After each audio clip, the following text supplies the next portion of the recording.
Bon, encore un grand merci de m'avoir invité ce soir. Je suis donc le docteur Kaïs Razouk, chirurgien à l'Institut du Sein Nice Santa Maria, qu'on a inauguré il n'y a pas longtemps. C'était une grande et belle aventure. Et ici à l'Institut Arnaud Zan, qui est ancien chirurgien au Centre anticancéreux à Rouen, et à l'Institut du Sein Nord-Artois. Donc on m'a demandé de parler de la prise en charge moderne du cancer du sein, ce qui est encore un très vaste sujet.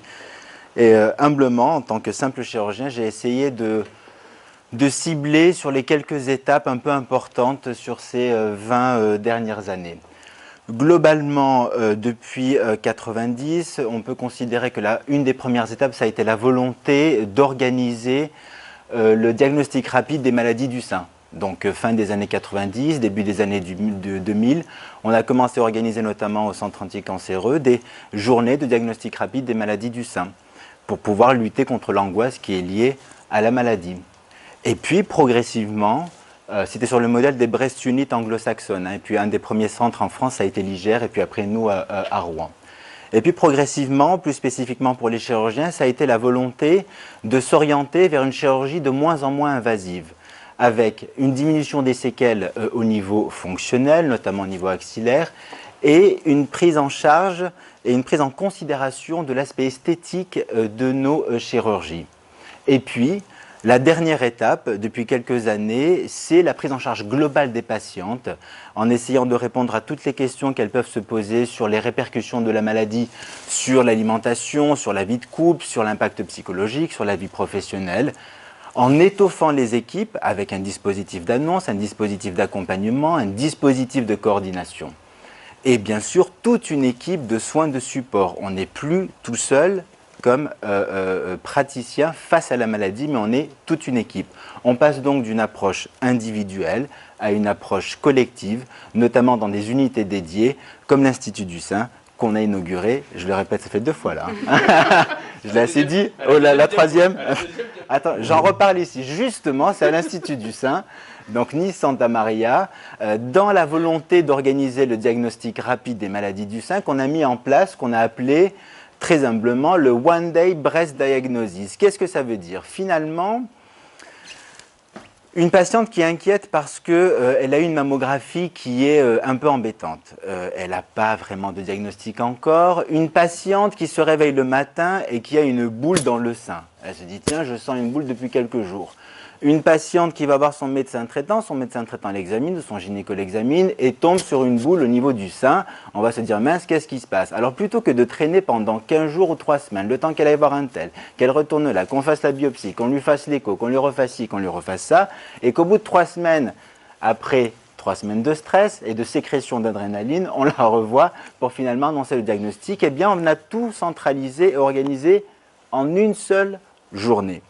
La patiente arrive le matin, donc à l'Institut du Sein, elle bénéficie d'un bilan mammo-écho, s'il faut le répéter, s'il faut le refaire. Donc on réévalue radiologiquement la lésion mammographique ou palpable. On fait une série de biopsies et on va faire une lecture un peu particulière grâce à nos anapathes qui vont permettre d'avoir en fait, de nous donner une réponse. Et la seule question en fait qui nous intéresse là sur le coup, c'est est-ce que c'est un cancer ou est-ce que c'est pas un cancer? Bien sûr, on n'aura pas tous les facteurs pronostiques et toute la carte d'identité finale de la tumeur, mais on aura déjà cette réponse à la question que se pose la patiente, est-ce que j'ai un cancer ou est-ce que je n'ai pas un cancer? Donc ça, on l'a tout de suite le jour même. Et l'après-midi, on propose à la patiente de rencontrer un chirurgien spécialisé dans les maladies du sein pour annoncer le diagnostic et mettre en place, ou en tout cas initier le projet thérapeutique. Et tout au long de cette journée, donc ça peut paraître long, mais c'est en fait finalement qu'une seule journée, on propose à la patiente d'être accompagnée par une infirmière dédiée, qui est une infirmière d'annonce ou infirmière coordinatrice. Et ça peut donner lieu, suite à cette journée sein, à un véritable bilan d'annonce. La patiente peut revoir la psychologue, peut revoir l'infirmière d'annonce, etc., etc. Donc, prise en charge rapide. Pourquoi? Parce qu'il y a une angoisse qui est liée à la potentielle gravité de cette maladie. On réduit les délais de prise en charge et on sait que maintenant c'est un des facteurs de qualité de prise en charge dans les centres qui s'occupent des patientes qui ont un cancer du sein. Et on avait, parce que On a pu nous reprocher en 2006-2007, quand on l'a initié au centre anticancéreux à Rouen, que ce soit trop rapide et peut-être trop brutal. Sur les 900 premières patientes qu'on avait pris en charge, on avait un taux de satisfaction qui était de 90%. Et je crois que l'IGR vient de sortir une rétrospective sur les 14 000 patientes qu'ils ont pris en charge dans leur breast unit. On a pareil un taux de satisfaction, parce que justement c'est rapide, de plus de 90%. Donc on ne peut pas nous dire que c'est trop brutal, parce que justement aussi on a fait l'effort d'accompagner les patientes dans cette journée de diagnostic rapide. Ça c'est pour la partie radiologique. Concernant la chirurgie, qui est le domaine que je pense connaître un peu mieux, globalement on peut considérer que sur les bases du traitement chirurgical, on peut considérer, il y a un petit truc là, un petit pointeur, oui. On peut considérer que pour 100 patientes qu'on va opérer d'un cancer du sein, il y en a 70 qui pourront bénéficier de ce qu'on appelle un traitement conservateur, c'est-à-dire qu'on peut garder le sein.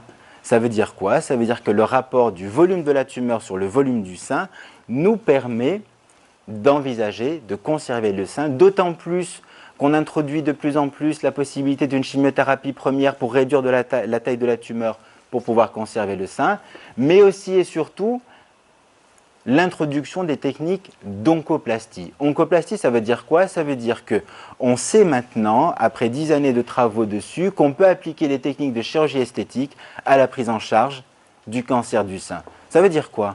Ça veut dire que quand on est en consultation, on peut dire à une patiente, madame, d'abord, on a augmenté les chances de pouvoir garder le sein parce qu'on sait faire ce genre de technique chirurgicale, mais surtout, vous aurez un sein plus joli après qu'avant.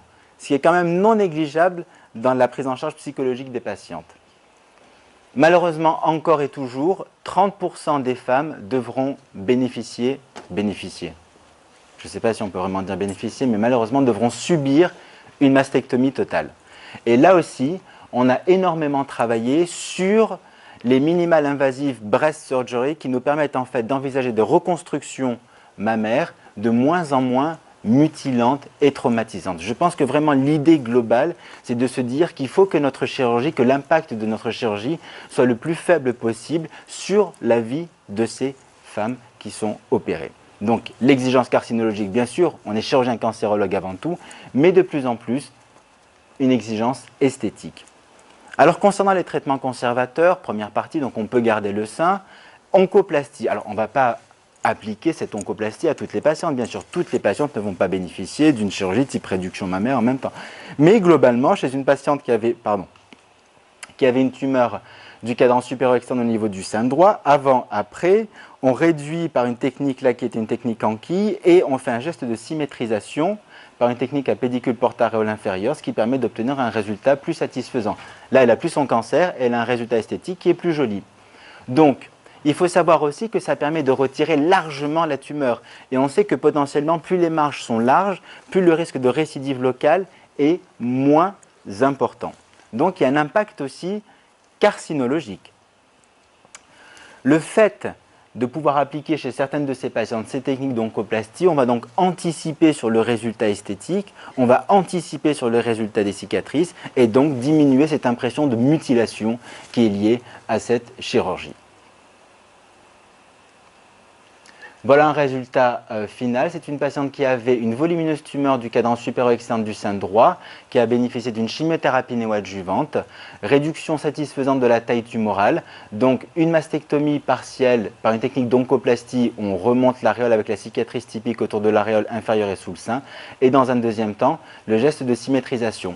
Ça, c'est un résultat final. Une fois que la patiente a été opérée de son cancer, qu'elle a été traitée et qu'on l'a opérée du deuxième sein. Pourquoi ? Parce qu'en fait, il faut quand même malgré tout prévenir les patientes que temporairement, il va y avoir une asymétrie. Voilà deux exemples récents. Une patiente que j'ai vue pour un carcinome du sein gauche, pareil, chimiothérapie néoadjuvante, vous voyez, elle a son petit cathéter. Je l'opère après chimiothérapie par une technique donc, de réduction mammaire. On retire la tumeur, bien sûr. Hein, donc, cicatrice autour de l'aréole, verticale et sous le sein. Le temps qu'elle finisse sa radiothérapie externe, je l'opérais dans un deuxième temps de son sein droit. On ne peut pas faire les deux en même temps. Il faut d'abord traiter le sein malade et dans un deuxième temps, on fait la chirurgie de symétrisation. Pareil pour cette patiente. Oncoplastie pour la prise en charge de son cancer au niveau du sein droit. Elle va être traitée en traitement adjuvant, chimiothérapie ou radiothérapie. et ou radiothérapie, et je la verrai dans un deuxième temps pour la symétrisation au niveau du sein gauche. Je tiens juste à signaler que la chirurgie de symétrisation est prise en charge à 100% par la sécurité sociale dans le cadre de la prise en charge à 100% du cancer du sein. Et pourquoi c'est important d'avoir dans son panel thérapeutique ces possibilités de traitement oncoplastique? C'est justement pour éviter ça. Voilà. Ça, c'est ce que j'aimerais ne plus jamais voir dans mon exercice professionnel. C'est une patiente qui a été opérée uniquement par une petite cicatrice autour de l'aréole, avec une rétraction complète du cadran inférieur de la plaque aréolo-mamelonnaire. Elle a été opérée, hein. Mais voilà ce que peut donner une mutilation une mutilation chirurgicale, quand on n'essaye pas de prendre en compte ou d'anticiper sur le résultat esthétique. Et donc, elle est gênée. C'est inesthétique. Pour corriger ça, il faut aller jusqu'à la mastectomie totale, reconstruction immédiate par prothèse, parce qu'on ne peut pas faire autre chose que ça. Donc la correction d'une séquelle esthétique peut parfois être très difficile au niveau thérapeutique.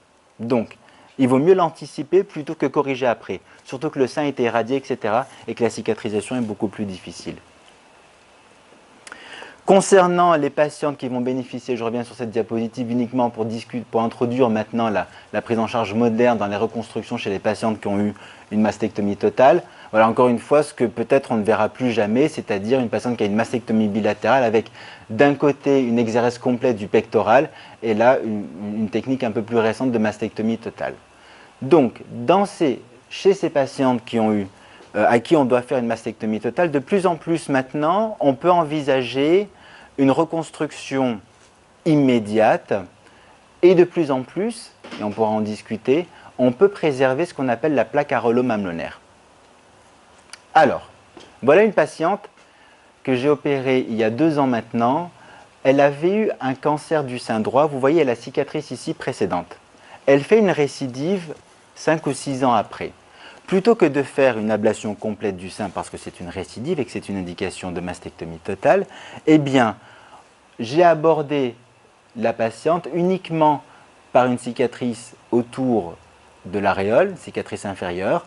On retire la glande, je retire la glande, et après, on fait une reconstruction immédiate par prothèse. Donc là, la patiente, elle est opérée. Elle n'a plus son cancer. Elle a eu sa mastectomie totale. Mais elle a eu sa mastectomie totale avec préservation de la peau, de l'aréole et du mamelon. Ce qui est quand même, en termes de conséquences visuelles, psychologiques et esthétiques, beaucoup moins traumatisant qu'une ablation complète comme on a pu voir sur la diapositive précédente. Alors c'est sûr, ce n'est pas son sein, mais enfin je veux dire, cette patiente, elle va pouvoir rentrer chez elle en mettant son soutien-gorge comme si de rien ne s'était passé. Autre cas récent qu'on a eu avec Bruno, voilà une patiente jusqu'où on peut pousser les indications de conservation de la peau, de l'aréole et du mamelon. C'est une patiente qui avait une lésion trifocale, donc 3 foyers, mais à distance de l'aréole et du mamelon. Donc, indication à une ablation du sein, une mastectomie totale. Donc, avant, on aurait fait ablation avec la grande cicatrice. Eh bien, j'ai fait uniquement une cicatrice axillaire ici. Je ne sais pas si vous la voyez, on la voit quasiment plus. Cicatrice axillaire ici, je vide la glande, je retire donc la glande dans laquelle il y a la maladie, je garde la peau, l'aréole et le mamelon et j'ai refait une reconstruction immédiate. Donc là, la patiente, elle se réveille, elle a eu sa mastectomie totale, mais elle a eu surtout sa reconstruction mammaire immédiate. Alors il faudra probablement corriger et mettre une petite prothèse à droite pour corriger, mais enfin je veux dire, c'est on ne peut plus satisfaisant, il me semble, pour la patiente que de se retrouver avec une cicatrice de mastectomie totale. La même approche, c'est-à-dire de chirurgie moins invasive pour les reconstructions secondaires, parce qu'on ne peut pas faire, il ne faut pas partir d'ici en se disant que toutes les patientes à qui on fait une mastectomie, on peut faire une reconstruction immédiate par prothèse ou autre. Il y a des patientes à qui malheureusement on ne peut pas faire de reconstruction immédiate.